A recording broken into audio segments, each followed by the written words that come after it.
గబగబా పరిగెత్తుకుంటూ యజమాని దగ్గరికి వెళ్ళాడు. నువ్వు చెప్పినట్టు పంట పండించానన్నాడు. తెల్లబోయాడు జమీందారు. లేచి వచ్చి చూశాడు, గాదెలో పంట ఉంది, గడ్డివా ఉంది, అన్నీ ఉన్నాయి. అర్థమైంది శివానుగ్రహం అంటే ఏమిటో. నందనార్ కాళ్ల మీద పడ్డాడు. నీ భక్తి నాకు అర్థమైంది నందుడా, వెళ్ళిపో చిదంబరానికి, నేను కూడా మారిపోయాను, ఇక పైన ఇలా ప్రవర్తించనన్నాడు.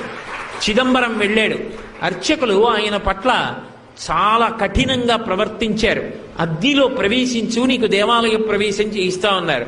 అగ్నిహోత్రాన్ని రగలిస్తే శివుడికి నమస్కారం చేసి అగ్నిలోకి వెళ్ళాడు. అగ్నిహోత్రం పుష్పమాలయ్యి ఆయన మెడలో పడింది. శంకరుడి దగ్గరికి వెళ్ళి నటరాజస్వామిని చూస్తూ ఆనందపడిపోయాడు. ఆ సంతోషంలో చూస్తుండగా నందునిలో ఉన్న తేజస్సు వెళ్ళి నటరాజస్వామి యందు ఐక్యమైపోయింది.